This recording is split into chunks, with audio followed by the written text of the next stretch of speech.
bem-vindo à nossa videoaula sobre aplicação prática dos conceitos e da teoria, pontuando os aspectos específicos do reconhecimento e mensuração de elementos das demonstrações contábeis. Aqui, vamos aprender passo a passo quais são os critérios de reconhecimento e as técnicas de mensuração de números contábeis. Vamos lá?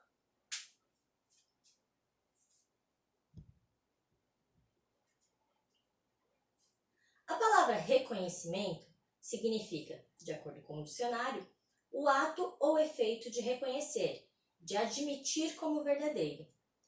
Na ciência contábil, o reconhecimento de um elemento significa interpretá-lo como um item que satisfaça aos critérios estabelecidos nas normas para elencar as demonstrações contábeis.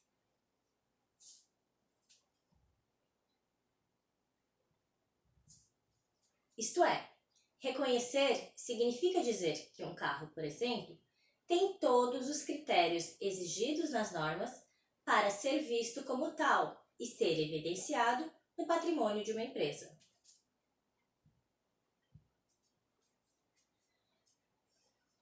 De acordo com a estrutura conceitual para elaboração e divulgação de relatório contábil financeiro, que é o pronunciamento técnico emitido pelo Comitê de Pronunciamentos Contábeis, esse reconhecimento envolve a descrição do item, a mensuração do seu montante monetário e a sua inclusão no balanço patrimonial ou na demonstração de resultado.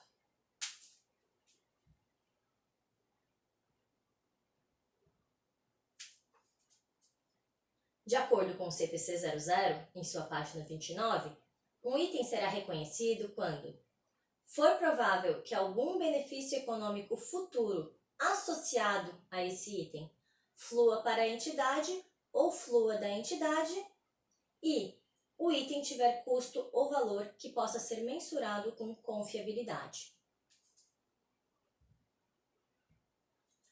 Note, portanto, que dois aspectos devem ser observados concomitantemente: a probabilidade do item de gerar benefícios econômicos futuros e a sua mensuração confiável. Quando falamos em benefícios econômicos futuros, significa dizer que o reconhecimento é baseado em expectativas de entradas ou saídas de benefícios econômicos e que essas expectativas são apuradas pelas empresas a partir do conhecimento do mercado no qual operam.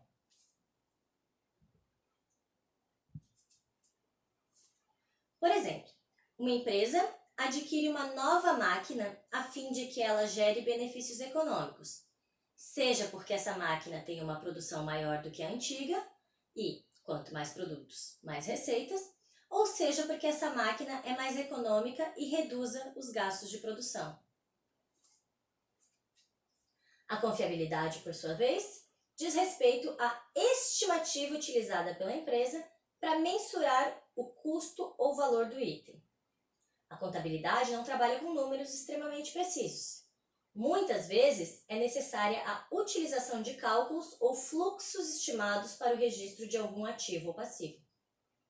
A mensuração confiável significa, justamente, que a empresa utilizou a melhor estimativa possível existente ou que estava a seu alcance para apurar e registrar o valor de tal item. Para reconhecer ativos e passivos, devemos voltar aos seus conceitos. Vamos lá?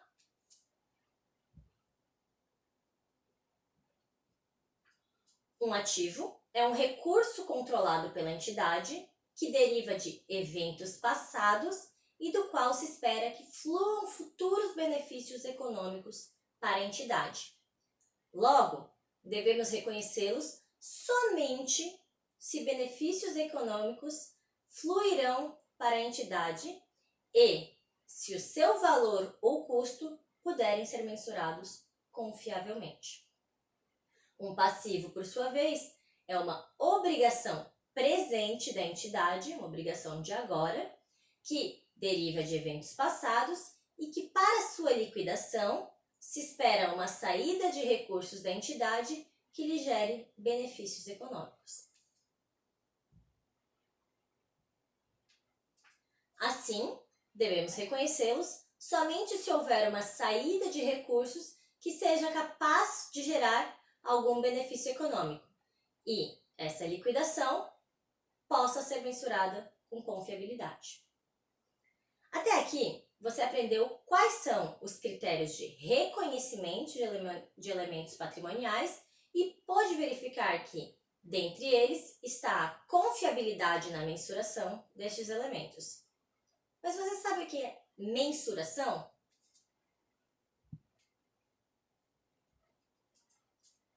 A mensuração consiste em dar valor a algo.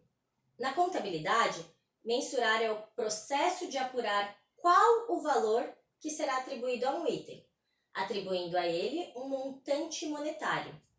Existem 4 bases de mensuração mais conhecidas, sendo elas o custo histórico, custo corrente, valor realizável e valor presente. O custo histórico corresponde ao registro de ativos e passivos que observa a data de aquisição. Por exemplo, um ativo será registrado pelo montante que foi pago em caixa, ou equivalentes de caixa, ou pelo valor justo dos recursos que foram entregues na data de sua aquisição. Já no caso de um passivo, ele será registrado pelo montante que foi recebido em troca da obrigação, como dinheiro, ou pelo montante em caixa ou equivalentes de caixa que a empresa estima que sejam necessários para liquidar o passivo.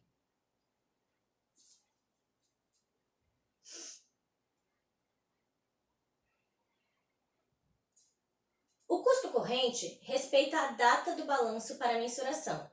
Assim, os ativos são registrados pelos montantes que teriam que ser pagos caso o ativo fosse adquirido na data de elaboração do balanço, e os passivos pelos montantes não descontados que as entidades estimam que fossem necessários para liquidar esse passivo na data de elaboração do balanço.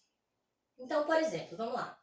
Ainda que uma máquina tenha sido adquirida em 30 de outubro de 2019, o montante registrado seria o valor dessa máquina no dia 31 de dezembro, que é a data de fechamento do balanço patrimonial da empresa.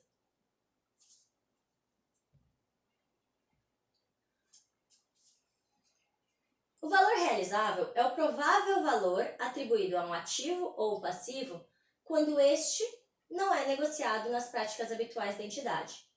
O valor realizado, ele ocorre em liquidações forçadas ou ordenadas, em que o período de exposição desse elemento é menor do que seria se ele estivesse ofertado no mercado normal.